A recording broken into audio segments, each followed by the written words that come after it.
नमस्कार, डॉक्टर विशाल जैन के health YouTube show में आप सभी का स्वागत है। आपके साथ मैं हूं गिरिराज शर्मा और आज हम बात करने वाले हैं अपेंडिक्स में सूजन को लेकर के। आमतौर पर ये एक आम समस्या है, लेकिन कई बार हल्के में लेने पर ये जानलेवा भी हो सकती है। और अगर ये हो जाए तो किस तरीके से इसका इलाज किया जा सकता है, आज इसी विषय पर हम चर्चा करेंगे।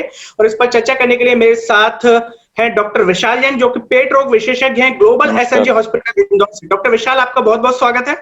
Thank you. चिकित्सीय भाषा में तो क्या अर्थ है इसका अपेंडिक्स का? तो जी। अपेंडिक्स एक हमारे शरीर में अंग होता है केंचुए के आकार का, इसीलिए इसका नाम वर्मीफॉर्म अपेंडिक्स होता है, मतलब जो वर्म के जैसा होता है। और ये जी। करीबन 7 से 10 सेंटीमीटर का होता है और ये छोटी आंत और बड़ी आंत के जंक्शन पे पाया जाता है।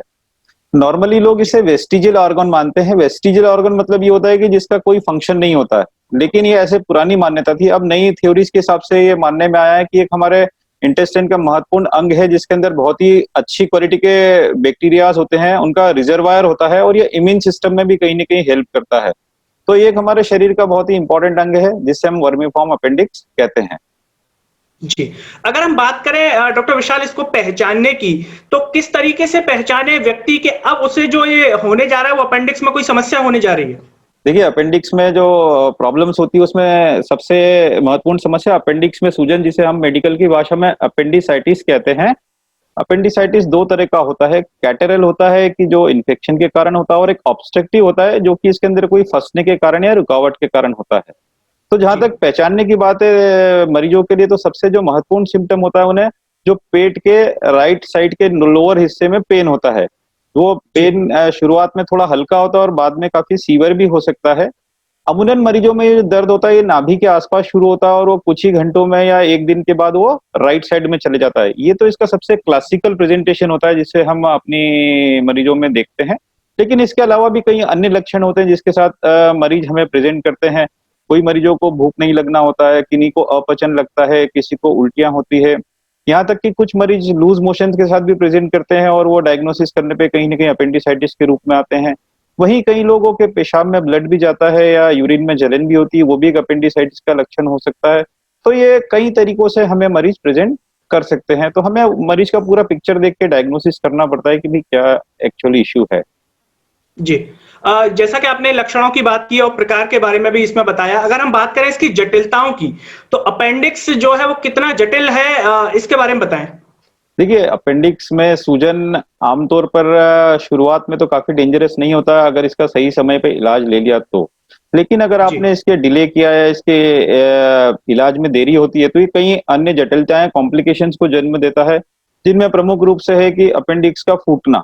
ये बहुत ही डेंजरस सिचुएशन होती है और अपेंडिक्स के फूटने पर एक पेरिटोनाइटिस करके समस्या होती है। पेरिटोनाइटिस में पूरे पेट में इसका जो इन्फेक्टेड फ्लूइड है वो फैल जाता है और पूरे पेट में वो सूजन क्रिएट कर देता है और उसका जी। जल्दी ही ऑपरेशन करना आवश्यक होता है, वरना ये जान के लिए भी खतरनाक हो सकता है।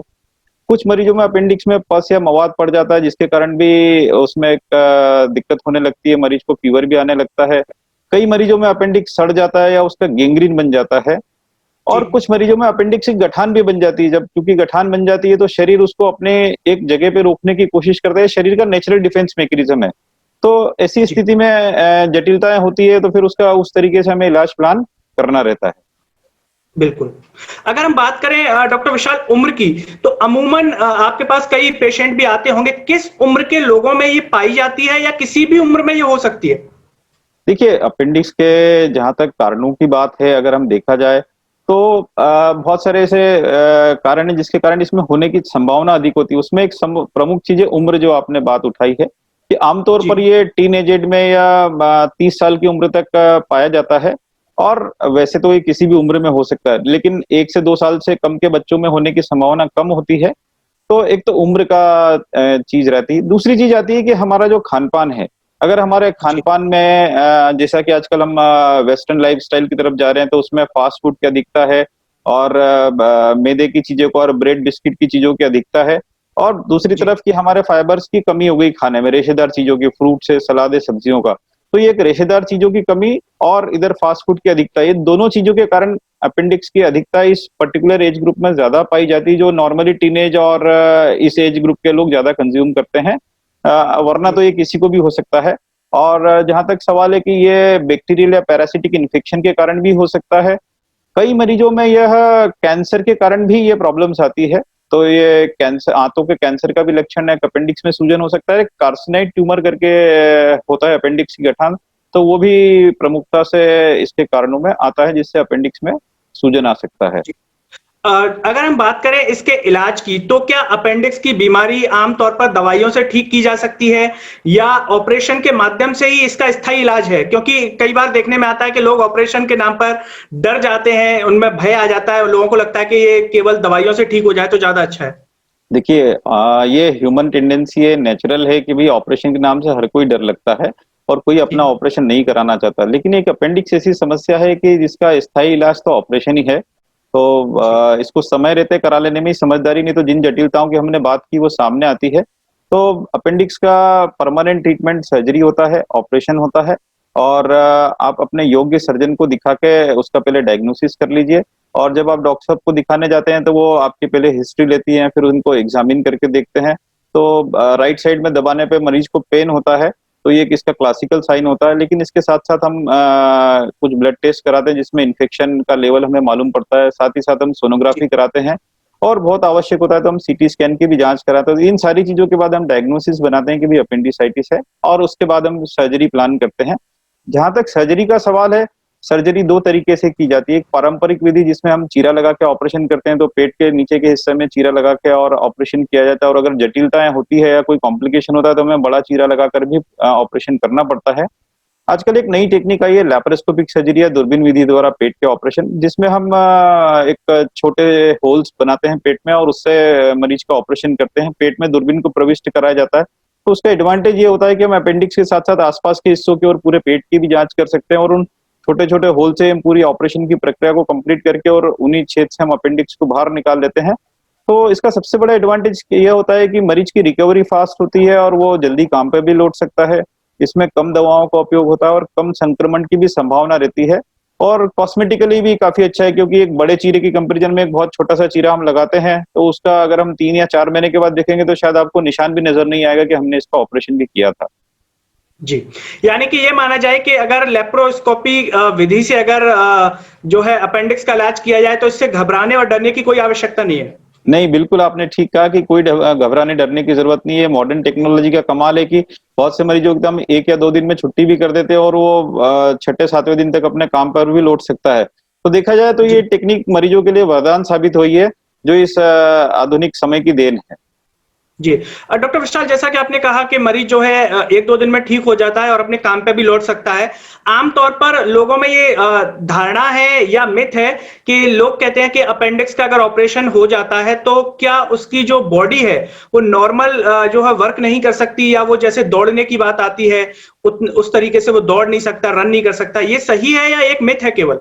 नहीं, देखिए ये मिथ है, क्योंकि जब से हमने लेप्रोस्कोपी करना शुरू किया है तो हम 0.5 सेंटीमीटर और 1 सेंटीमीटर के छोटे-छोटे होल्स बनाते हैं, जिसमें केवल एक टाँका लगाने की आवश्यकता होती है। तो आप सोचिए कि हमको चलते रास्ते भी कितनी बार छोटा-सा कट लग जाता है, तो क्या उसके लिए हमारी बाकी एक्टिविटीज़ हम हमेशा के लिए बंद कर देते हैं?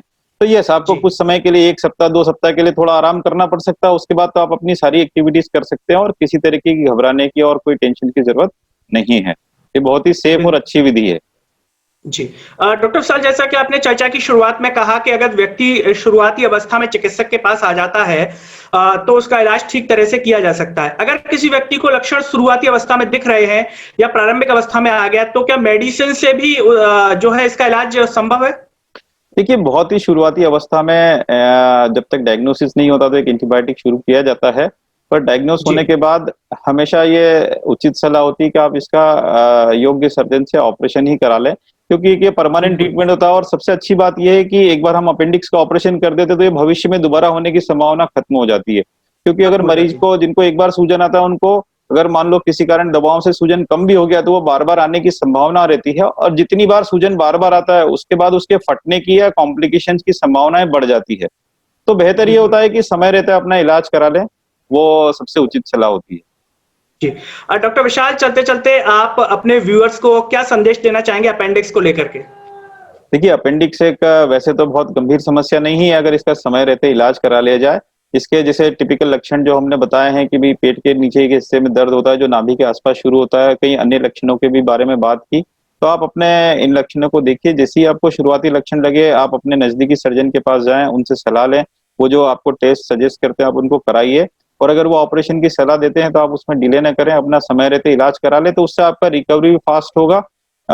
दूसरा, जैसे मैंने 2 टेक्निक्स के बारे में बताया कि ओपन टेक्निक भी करते हैं और लेप्रोस्कोपी विधि भी करते हैं। तो लेप्रोस्कोपी आजकल आधुनिक टेक्निक है जिससे हमारी रिकवरी फास्ट होती है। लेकिन मेरा फाइनल बोलने का संदेश यही है कि टेक्निक कोई भी हो, जरूरी है तो समय पर इलाज, वो चाहे बिल्कुल। ओपन टेक्निक हो या लेप्रोस्कोपी है, क्योंकि जान है तो जहान है। जी।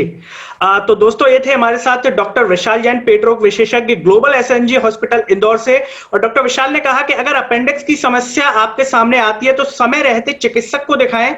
शुरुआती अवस्था में दवा से थोड़ा बहुत फायदा हो सकता है, लेकिन स्थायी इलाज इसका ऑपरेशन ही है। आप आज नहीं तो कल आपको उसी पर जाना पड़ेगा, लेकिन उससे घबराने की आवश्यकता बिल्कुल नहीं है। जैसा कि उन्होंने कहा कि लेप्रोस्कोपी टेक्निक से आसानी से इलाज संभव है और इससे आपकी दैनिक जीवन क्रियाशीलता में किसी भी प्रकार का फर्क भी नहीं पड़ेगा। साथ ही अगर आपको डॉक्टर विशाल से किसी भी समस्या का समाधान जानना है, कोई आपके मन में सवाल है, तो आप YouTube के कमेंट बॉक्स में अपना सवाल बताएं, अपनी समस्या बताएं। डॉक्टर विशाल आपको अगले वीडियो में उसका जवाब जरूर देंगे। तो दोस्तों हमारे साथ फिलहाल इतना ही, हमें दीजिए इजाजत। नमस्कार। नमस्कार, थैंक यू वेरी मच।